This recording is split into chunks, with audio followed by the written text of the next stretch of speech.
Hello and welcome to another episode of the Prof series. In this episode we'll cover a paper by Dr. Clarence Swanton. Clarence Swanton is a now retired researcher of weed science. His specialty was investigating the interaction between weeds and the crops themselves to see what the interaction is and what causes specifically the damage that the plants take from the weed interacting with them.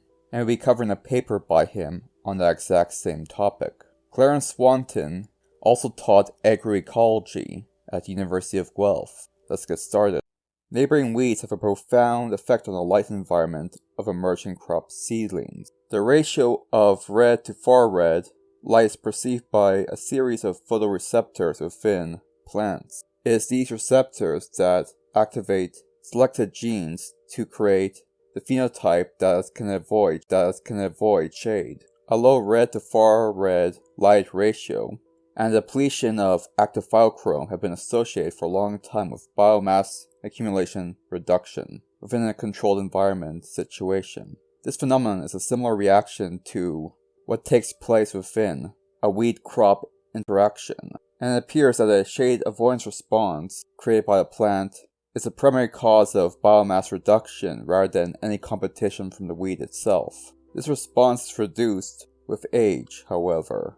For instance, once corn reaches the V4 stage of its development, the weed-crop interaction does not cause any visible yield, once again indicating that it's one aspect of the crop, specifically a shade avoidance mechanism, that triggers the yield loss. As a consequence, using this method, a critical period for weed control has been defined. This is the point where, between this point and another point, weed control will save a percentage of yield that's economically viable.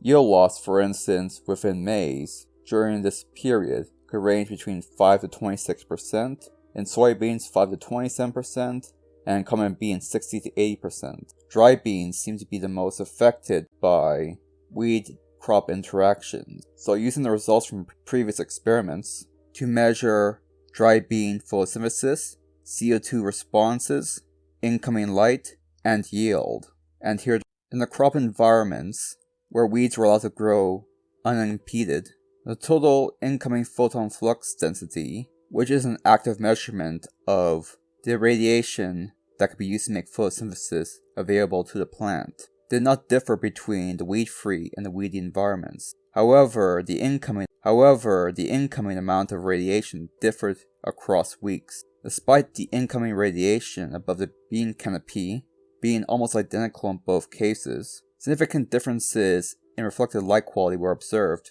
with the weeds reducing the reflected red-far red ratio by 70% compared to the weed-free environment. The reduction in light increased internode elongation, making the plants more leggy. This phenomenon did not happen after weeds were introduced in some parts of the non-weedy locations. This indicates that the shade avoidance response is induced in common bean by neighboring weeds, much like it happens in corn. The yield losses that happen in different systems where the weeds were allowed to grow for X periods of time found that the critical weed-free period for beans is from emergence to the accumulation of 280 growing degree days. The weedy populations also had problems with CO2 assimilation.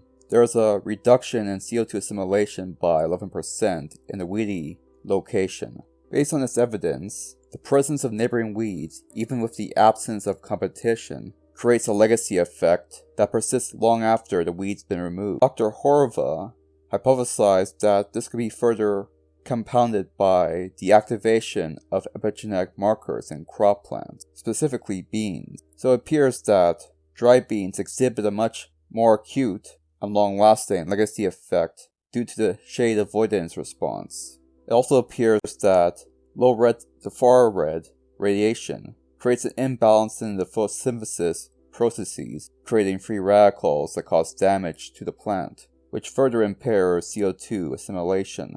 A similar phenomenon has been found in both soybean and Arabidopsis. This legacy effect may be integral to the processes that cause yield loss in dry beans, as the shade avoidance response seems to cause irreversible reductions in CO2 assimilation, photosynthesis efficiency, and yield losses. The further conclusion of this paper suggests further that beans are sensitive to the shade avoidance response up until the flowering period. So it's up to this point that weeds should be kept away from the beans as much as possible. And that will...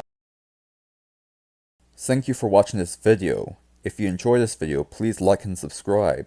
If you really enjoyed it and think you can donate, you can do so at Buy Me a Coffee, link in the description below.